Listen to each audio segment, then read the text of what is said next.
Well, back to the HHR.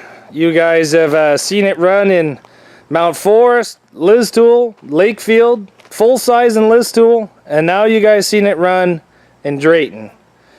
And it pulled out a victory. I was quite surprised with how this thing held up in Drayton, and let me tell you about some things about this car. Okay, I finally got the front frame rails to bend. Yep, they're bent, and that is tight to the motor. That is very, very, very tight to the motor. Yeah, if I hadn't taken off all that stuff at the intake, it probably would have died again, just because of how much that came into the motor. So,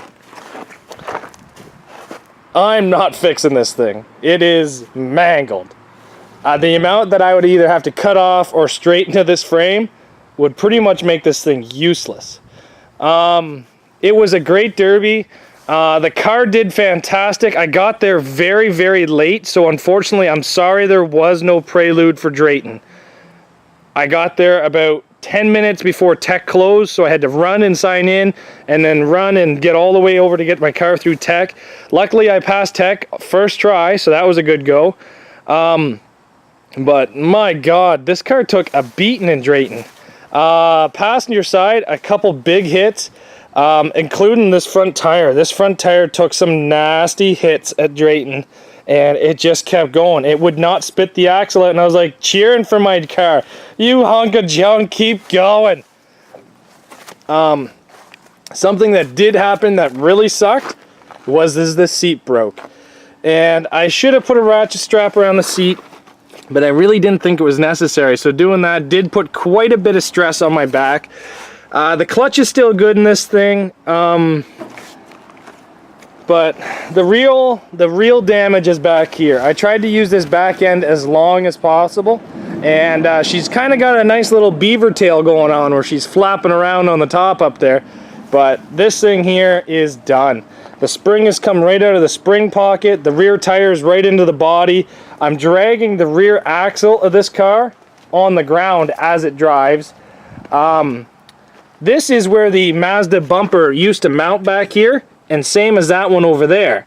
But those are 90 degrees to how they were from factory. So those have twisted and came in so much that it is not even funny.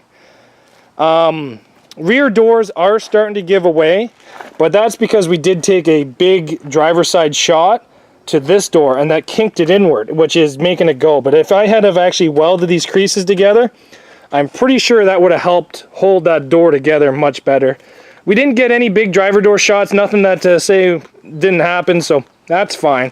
And we do put steel on the inside, and this one does have steel on the outside. So even if we did get a driver door shot, it is not a big issue. But the real surprise is in this frame. I really did not have any high expectations of this front GM frame. I really thought all the strength of this car would be in the back. But this frame hasn't really like gone up or came down or bent far back. It bent right where the plates end to hold the bumper on. So I don't know, this car here, it actually surprised me quite a bit with the front of this car. It was doing a lot of damage, and it just wouldn't stop. There was a time there where the idles kind of died down a bit, and then out of nowhere she just came right back to life. Like, I'm talking like 8,000 RPMs. There was times when I was reaching for second gear while pushing people in Drayton. So this thing still had the power, and it has the weight to push people. So a couple of my buddies that I was hitting told me that this car hurt. We a couple big back end to back end shots in a Corolla, and he told me that this HHR was the hardest hit he took the day at that derby. So it still does run and drive, but because of how bent the back of it is, it basically only turns one way. So that's pretty much done. But all the sheet metal is now into the gas tank protector, and that's why we put these gas tank protectors in these cars. This is just a very simple gas tank protector, but it doesn't reinforce the car. All it does is save you from the gas tank. So that's a nice feature, I think. But I don't know. I want to talk about the rear of this car and the frame. Now, the passenger side, which is this side right here, as you can see, it is actually buckled in front, and this part right here is actually supposed to be level, and it's supposed to be basically what the spring attaches to. But how mangled it got and came in, it's basically bent right into the shock, and it kind of did make us belly out a bit. But if you take a look at that driver's side rear frame, for having no rear subframe, just having this rear axle back here, that rear frame stayed quite square and straight, and I'm actually quite impressed with that. And this rear axle looks a lot meatier than the actual Cavalier rear axles, but what the problem is,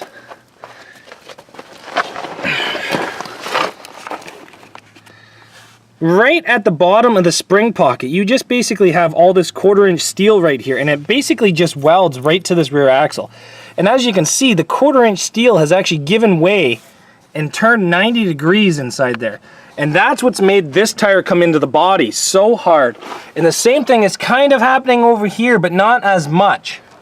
So I'm gonna need to figure out a way that I can fix that and stay within the rules. But as of right now, for a stock class, it's gonna take a long time for your car to come this far. Even a Cobalt, I don't think will come this far very fast. But it's basically done back here. Everything is smashed out of the back of this car to the point where it's mangled. It's just mangled.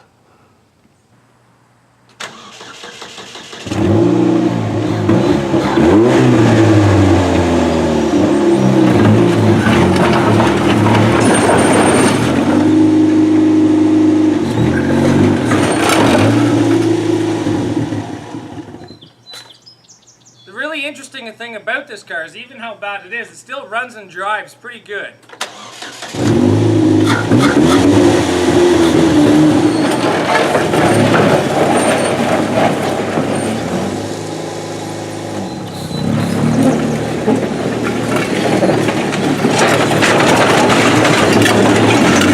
Okay, I may have lied. It runs good, it just doesn't drive good. It drives like a damn crab, okay? But it does turn really good left.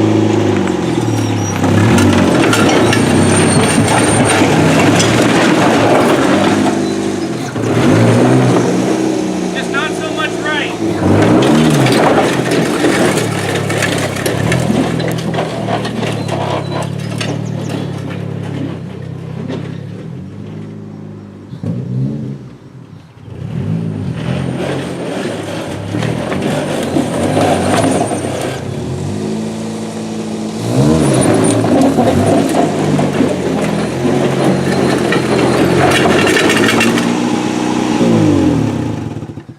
But that's what I wanted out of this car. I wanted the body to be beat, but the motor to be in good condition.